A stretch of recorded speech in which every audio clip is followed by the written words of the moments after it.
Hola, ¿qué tal? Un gusto saludarle. Mi nombre es María Isabel Franco Jaramillo y es un placer exponerle en esta cápsula informativa sobre el Estado y la justicia y los elementos del Estado. Bueno, iniciaré dando una breve definición sobre la justicia y textualmente dice que es la disposición de la voluntad del hombre dirigida al reconocimiento de lo que a cada cual es debido o le corresponde según el criterio inspirador del sistema de normas establecido para asegurar la pacífica convivencia dentro de un grupo social más o menos amplio.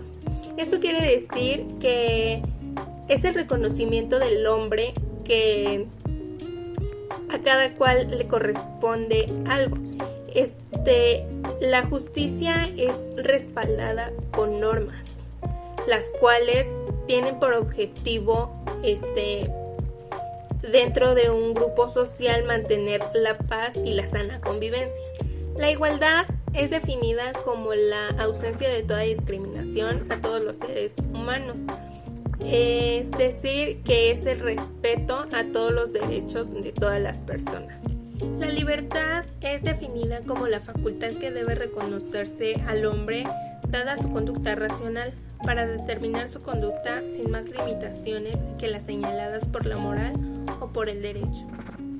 La seguridad es la garantía que representa la organización estatal en orden al mantenimiento del derecho y a la consiguiente protección del individuo, ya sea nacional o extranjero. Esto quiere decir que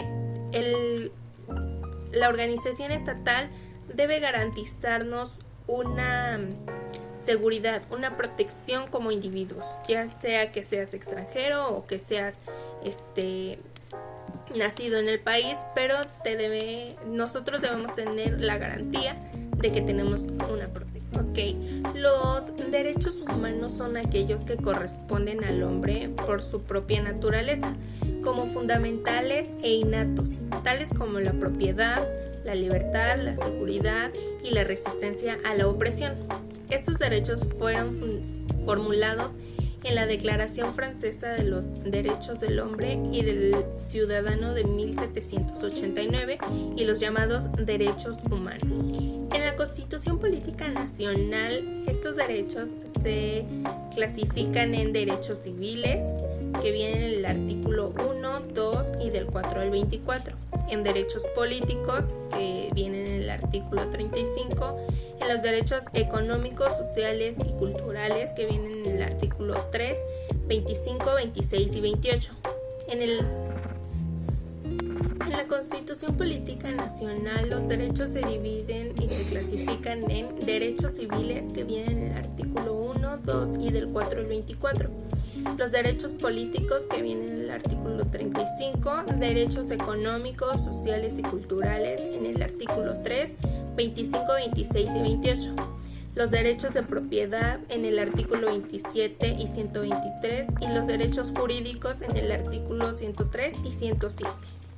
La defensa de los derechos humanos tiene como función contribuir al desarrollo de las personas, delimitar para todas las personas un área de autonomía dentro de la cual puedan actuar libremente, protegida contra los abusos de autoridad, servidores públicos y de particulares.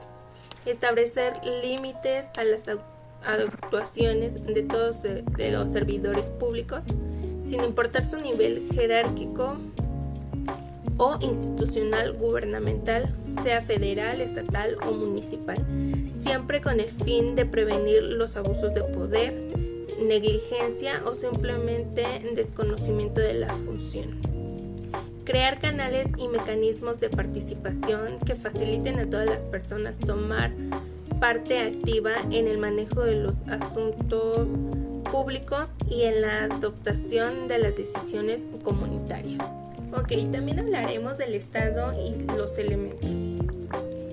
El Estado es la fuente formal de validez de todo derecho, ya que establece y asegura el derecho legal mediante sus órganos y señala las condiciones para la validez del derecho consuetudinario. El Estado es una sociedad humana establecida en el territorio que le corresponde. estructurada y regida por un orden jurídico que es creado, definido y aplicado por un poder soberano para poder obtener el bien público temporal, formando una institución con personalidad moral y jurídica. Por ese lado es el Estado. Ahora veremos los elementos del Estado, que son el territorio, la población, y la soberanía. Bien, la definición de territorio es la porción geográfica donde reside la población de un estado, mediante el cual se ejerce el poder de aplicar las normas jurídicas y en el que cada estado se encuentra limitado a ejercer su sistema gubernamental. La población es el conjunto de personas que pertenecen a un estado, es decir, su población que se clasifica en extranjeros residentes en el territorio y los mismos nacionales. El artículo 30 de nuestra Constitución clasifica los tipos de nacionalidad mexicana que se adquieren y son por nacimiento o por naturalización.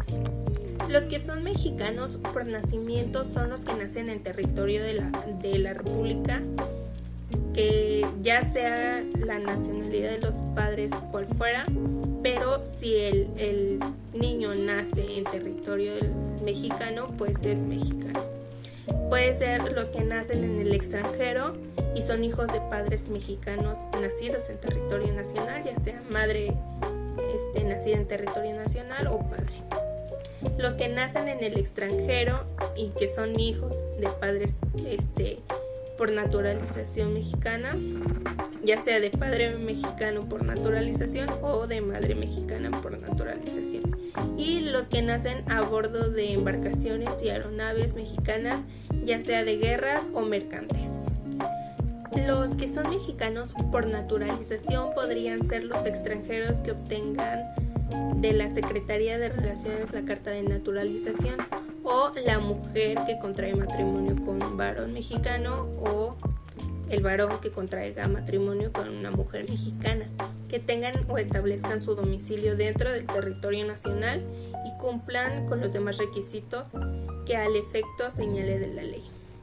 Bien, es así como el Estado mexicano clasifica a su población de acuerdo con la Carta Magna. ¿Y qué es la Carta Magna? Pues es la ley suprema de la nación, y en ella se basa la estructura jurídica del Estado y las garantías que amparan que los ciudadanos y residentes de nuestro país.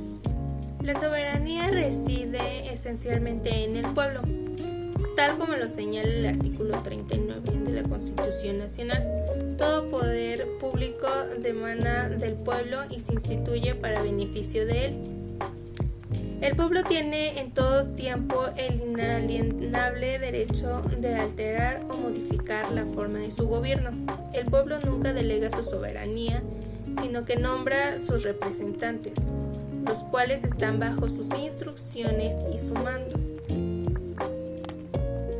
En el artículo 41 de la Constitución Federal encontramos que el pueblo ejerce su soberanía por medio de los poderes de la Unión, en los casos de las competencias de estos y de los estados en los que los toca sus regímenes interiores, en los términos respectivamente establecidos por la Constitución Federal, y las particulares de los estados, las que en ningún caso podrán contravenir las estipulaciones del Pacto Federal. Ahora bien, son poderes de la Unión los señalados en el artículo 49 de la Constitución: el poder legislativo, el poder ejecutivo y el poder judicial. El poder legislativo de los Estados Unidos mexicanos se deposita en el Congreso de la Unión, el cual se divide en dos cámaras: la Cámara de Diputados con 500 diputados y la otra de 128 senadores. El poder ejecutivo se deposita en un solo individuo que se denomina como el presidente de los Estados Unidos mexicanos. Y el Poder Judicial de la Federación se configura en la Suprema Corte de Justicia de la Nación, en un tribunal electoral, con tribunales colegiados y unitarios de circuito y en juzgados de distritos. Bien, en la Constitución Política de los Estados Unidos Mexicanos establece que es la voluntad del pueblo constituirse en una república representativa, democrática, federal, compuesta de estados libres y soberanos en todos los concernientes a su régimen interior, pero unidos en una federación establecida según los principios de la misma Constitución. Bien, también veremos cómo es la forma de gobierno en nuestra nación. En México, la forma de gobierno la define el artículo 40 de la Constitución Política de los Estados Unidos Mexicanos, que como ya veníamos viendo es la voluntad del pueblo mexicano constituirse en una república representativa, democrática, federal, compuesta de estados libres y soberanos en todo lo concerniente a su régimen interior, pero unidos en una federación establecida según los principios de la Constitución. De mi parte eso sería todo, le agradezco mucho y fue un placer para mí explicarle en esta cápsula informativa sobre el Estado y la justicia y los elementos del Estado. Hasta luego.